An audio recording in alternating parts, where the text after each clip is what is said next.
Moikka kaikki ja tervetuloa mun kanavalle. Tänään me maistellaan jotain random lakuja. Ekana meillä on pusbus.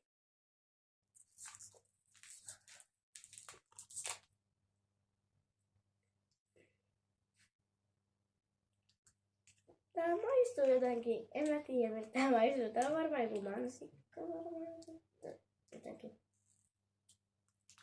Tää on 5/10. Sitten seuraava. Seuraavaksi meillä on lakritsi original.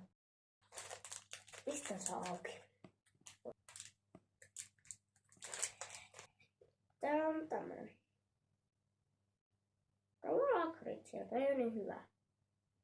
Tää on ehkä jotain 3/10. 3/10, okei. Okay.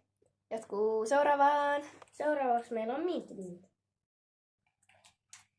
Ja nyt maistelen tätä. Tää maistuu jotenkin mintulle ja niinku lakulle jotenkin. Vernos on minttulaku. Mä tiedän, mutta siis tää maistuu ihan sairaasti mintulle. Mutta tää on ehkä jotain 7/10. Ihan hyvä. Sitten mennään seuraavaan lakuun.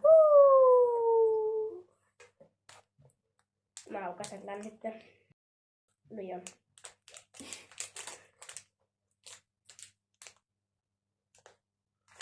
Mä saatan auki. Mä maistelen tätä mitään. Tää maistuu siltä turkiskarkilta. Aika paljon. Verna. Se on Turkin peppurilaakku. Sun pitää sanoa jotain, mitä kaikki ihmiset ei tiedä jo.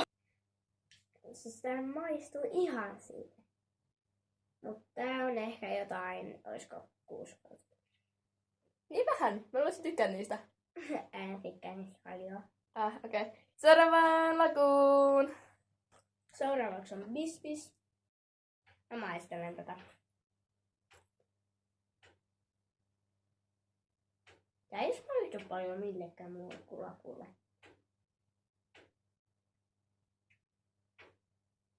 Tää ei niinku oo edes niin hyvä, kun mä luulin. Tää on ehkä joku 3/10. Ei niin hyvä. Seuraavaksi on polkari.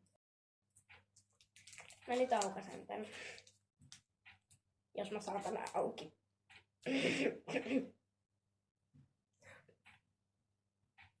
Tää näyttää täältä. Mä nyt syventän. Se on aika hyvää. Mä en edes tiedä miltä tää maistuu. Mutta tää on varmaan joku 8/10. Tää näyttää jotenkin tämmöseltä. Mä nyt maistan tätä. Tää on aika hyvää. Tää on niinku päärynää ja jäätelöä ja lakua. Mutta tää on ehkä joku 8/10. Seuraavaksi on mansikka, pehmis, jäätelö. Tää näyttää jotenkin erilaiselta kuin se äsken. Mutta nyt maistan. Se on aika hyvää. Se on aika paras niistä kaikista. Onko? Ehkä joo. Wow. Tää on ehkä 9/10. Moikka ja muistakaa ehdottomasti tilata tätä kanavaa ja painaa tykkäystä. Moikka!